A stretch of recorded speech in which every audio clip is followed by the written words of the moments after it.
नमस्ते प्रणाम। हम किरण शर्मा, हम मंजू शर्मा अपना यूट्यूब चैनल पर सबके स्वागत करै छी। नमस्ते प्रणाम। हर हर महादेव, जय भोलेनाथ, जय शिव शंकर। हर हर महादेव, जय शिव शंकर, जय भोलेनाथ और जय माता रानी की जय हो। और हम दोनों देवरानी जेठानी जा रहा छी बहुत प्यारा से माता रानी के गीत गाबा। अहाँ सब जरूर सुनब, कमेंट करके जरूर बताएं। और गीत किनका सबके पसंद है जरूर कमेंट करके बताएं और प्यारा आशीर्वाद देव। प्यारा आशीर्वाद देवा के अहाँ सब नहीं भूलब और शेयर लाइक। बहुत प्यारा सा गीत है, अहाँ सब जरूर सुनब, जरूर कमेंट करब। केहन लागल गीत जरूर बताएब अहाँ सब। बहुत प्यारा सा गीत है, जरूर गौर से पूरा गीत सुनबे, आधे सुन के अहाँ सब नहीं छोड़ब। रहिया में चलली थकल बटहिया से मैया पूछे ना। रहिया में चललिया थकल बटहिया से मैया पूछे ना। कहाँ जइबा हो बटोहिया से मैया पूछे ना। कहाँ जइबा हो बटोहिया से मैया पूछे ना। रहिया में चलली थकल बटोहिया से मैया पूछे ना। रहिया में चललिया थकल बटोहिया से मैया पूछे ना। कहाँ जइबा हो बटोहिया से मैया पूछे ना। कहाँ जइबा हो बटोहिया से मैया पूछे ना। कान लागल खीजे लागल थकल बटोहिया बताबे लगले ना। कान लागल खीजे लागल थकल बटोहिया बताबे लगल ना। जइबै मैया के दुआरी बताबे लागल ना। जइबै मैया के दुआरी बताबे लागल ना। जइबै मैया के दुआरी बताबे लागल ना।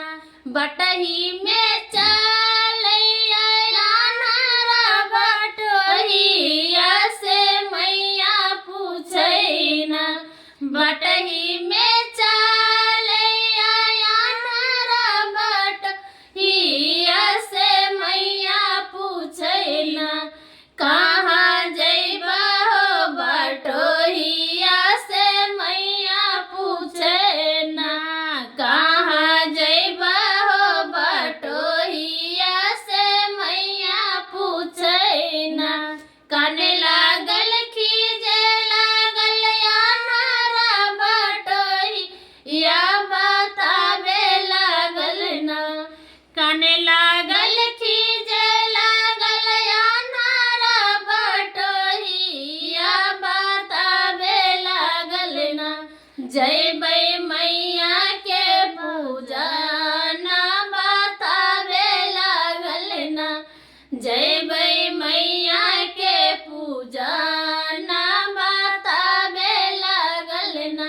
जइबै मैया के पूजा ना बताबे लागल ना। बटही में चलैया कोरिया बटोहिया से मैया पूछे ना। बटही में चलैया कोरिया बटोहिया से मैया पूछे ना। कहाँ जइबा हो बटोहिया से मैया पूछे ना।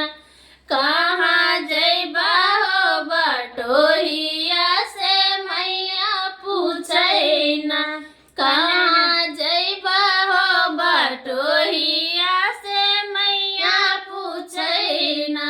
कान लागल खीजे लागल कोरिया बटोहिया बताबे लागल ना। कान लागल खीजे लागल कोरिया बटोहिया बताबे लागल ना। जइबै माँ